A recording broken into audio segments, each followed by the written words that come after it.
Je m'appelle Sami Balogi, je suis plasticien, natif du Congo, République démocratique du Congo, basé à Bruxelles. Voilà.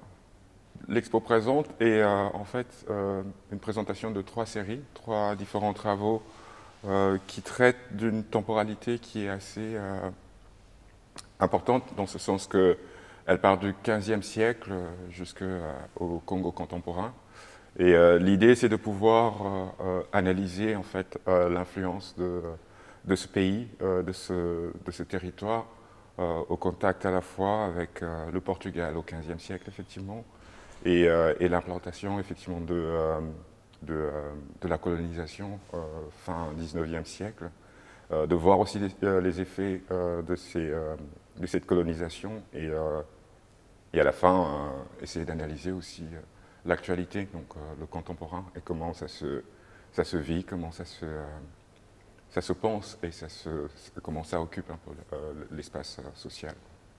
C'est une tentative d'analyse, c'est une tentative aussi de me situer personnellement en tant que Congolais, en tant que personne étant né là-bas et ayant vécu là-bas. Et je reste très attaché à ce pays, à ce territoire. Et mon travail, ou même mon identité, je pense, est assez formée, en quelque sorte, par tout cet héritage-là. Et ça fait partie de mon écriture aussi, en quelque sorte, de mon appartenance au monde. Et évidemment, c'est assez intéressant maintenant de travailler sur ces questions-là pour établir une écriture, un questionnement, un dialogue avec le reste du monde. Donc c'est un environnement que je connais, c'est un environnement que je regarde avec intimité, avec respect et avec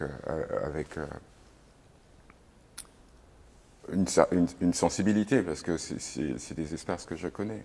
Mais ce qui est aussi intéressant dans ces images-là, dans ces images présentes, c'est de rendre compte de la complexité à la fois temporelle, c'est toutes ces strates d'histoire qui se superposent les unes sur les autres. Vous parlez de pauvreté, donc c'est intéressant de savoir pourquoi cette pauvreté et pourquoi elle est là, mais en même temps, c'est aussi des espaces dans lesquels on retrouve une architecture datant d'une certaine époque, qui est soit en, en destruction, ou soit en piteux état, évidemment, et toutes ces ruines ou toutes ces rouilles, ou encore toutes ces inventions, ou toutes ces nouvelles propositions, notamment, que ce soit au niveau de la décoration intérieure des espaces, ou, euh, ou dans ces boulevards, ça questionne quelque part. Et l'idée, c'est de ramener lentement toutes ces questions, progressivement, à la surface. Mais ça, c'est en analysant plus ou moins. Évidemment, la première impression, c'est évidemment que la photo paraisse neutre et que plus on se met à la décortiquer, plus il y a des éléments complexes qui ressortent, évidemment. Il y a une photographie, évidemment, qui est un détail. On a l'impression que c'est juste un paysage, mais quand on s'approche plus, on voit effectivement qu'il y a des personnages qui travaillent dans cet espace-là. Et toute la photo se joue sur l'échelle. C'est quelle est l'échelle de la montagne et comment l'humain devient carrément une espèce de fourmi à l'intérieur de ça et va à la recherche des minerais. Mais dans un espace qui, on voit très bien que la machine est passée, en fait, que ça a été un espace industriel. Et pour moi, cet anachronisme est assez intéressant dans ce sens que comment un espace qui a été industrialisé est aujourd'hui exploité de manière artisanale. C'est comme un retour dans le temps, mais sur une composition qui est plutôt évidente, en quelque sorte. C'est pas un montage comme ça. Donc, et c'est très, et c'est aussi très ciblé, ces espaces que je photographie, dans ce sens que, ou les personnes que je photographie, c'est aussi à la fois quel rôle ces personnes jouent dans cette observation, ou dans cette enquête, ou dans cette investigation que je mène. C'est à la fois des chefs traditionnels. Donc, Évidemment, je commence l'histoire ou l'exposition avec la lettre d'Afonso, donc de ce roi Congo quelque part. Mais même dans la salle, la deuxième salle, je fais une série de portraits des chefs des terres. Évidemment, les chefs des terres, c'est tous ces nobles, c'est tous ces chefs évidemment qui ont rencontré notamment Stanley, donc, qui était le premier explorateur engagé par Léopold II pour pouvoir autoriser ou signer des accords avec des rois dans ces territoires-là pour que plus tard s'installe évidemment le pouvoir colonial ou l'administration coloniale. Mais les accords avec ces chefs locaux se passaient également de manière très problématique. Évidemment, dans l'exposition, je ne mets pas en place les contrats signés entre ces chefs et l'explorateur Stanley, mais ces documents sont visibles au musée d'Afrique centrale, donc le musée royal, qui se trouve en Belgique. Mais quand on a accès à ces documents, ça prouve une forme d'incompréhension et d'objectifs complètement différents des deux côtés. Mais aujourd'hui, quand on regarde par exemple Kinshasa, qui est la capitale, presque toutes les communes, telles qu'elles sont reparties au niveau administratif, portent des noms des chefs des terres, en fait, quelque part. Et donc en faisant les portraits des chefs, c'est en quelque sorte faire aussi une cartographie de la ville, quelque part.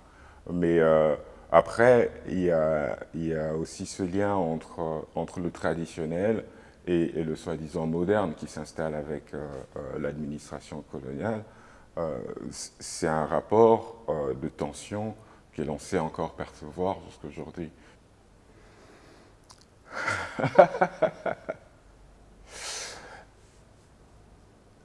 La meilleure raison de venir voir l'exposition.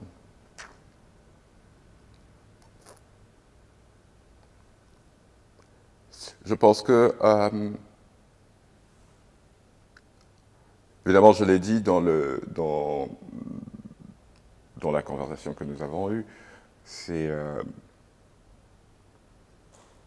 je pense que les deux continents où ce rapport nord-sud est souvent présenté d'une certaine manière, d'un seul point de vue. Et ça reste aussi une manière très séparée, c'est-à-dire l'ailleurs et l'ici.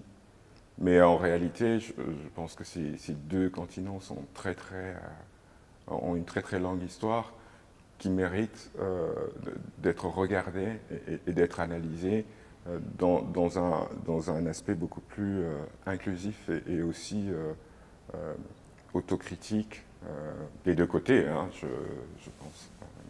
Et ça, c'est une démarche que personnellement j'entame dans ce sens que à la fois mon travail ne s'arrête pas qu'à être territorial.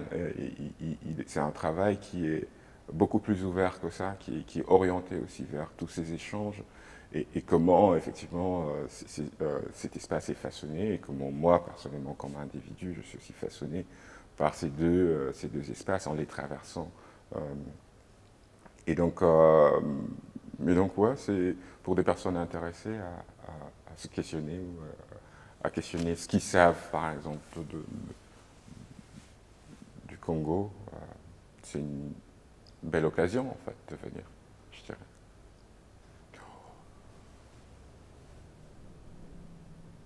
Mon travail en un mot.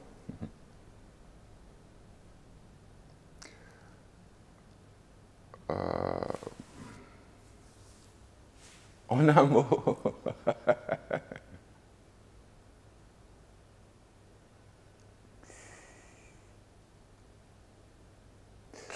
Investigation.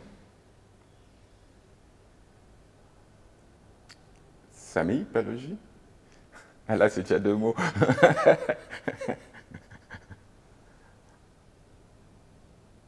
Artiste.